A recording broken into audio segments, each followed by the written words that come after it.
troisième vidéo, nous allons parler de tous les bienfaits qu'il y a associés au témoignage. Il y a une faveur de Dieu lorsque nous témoignons et Dieu déverse toutes sortes de bénédictions que nous allons énumérer. Il y en a quelques-unes et je vais m'attarder sur 2-3 d'entre elles.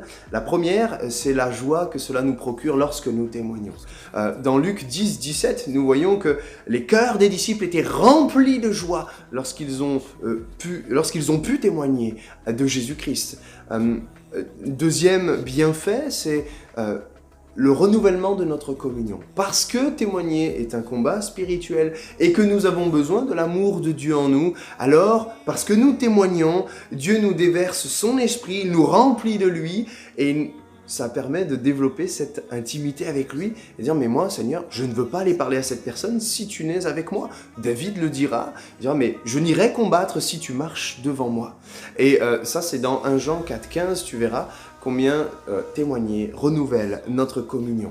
Un autre passage, Romains 10, 17, nous parle que témoigner renouvelle notre foi. Elle nous permet de croire de plus en plus, elle nous permet de développer cette croissance qui est tellement importante de notre foi et permet que notre foi ne demeure pas immature mais prenne en maturité.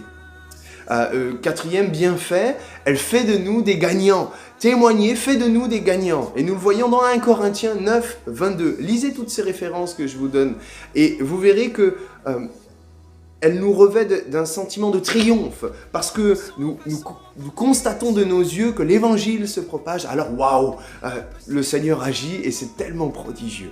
Nous voyons aussi que dans Éphésiens 6, 15, témoigner nous donne du zèle, nous donne du peps, de l'énergie pour aller de l'avant et que nous puissions avancer de progrès en progrès. Ça c'est dans Éphésiens 6, 15. Dans Éphésiens 6, dans le même chapitre, mais dans 19 à 22, nous voyons que témoigner nous remplit de puissance et d'autorité. À l'image de Jésus-Christ, qui, face à ses contradicteurs, soit ne disait rien parce que c'était perdu d'avance, leur cœur était tellement aveuglé, soit il prenait autorité.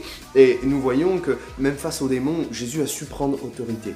Mais s'il n'avait pas pris du temps pour prier, s'il n'était pas alimenté par l'amour qu'il avait pour les foules, et souvent nous voyons Jésus pleurant sur les foules, ému de compassion, alors il n'aurait jamais pu être rempli de puissance et d'autorité.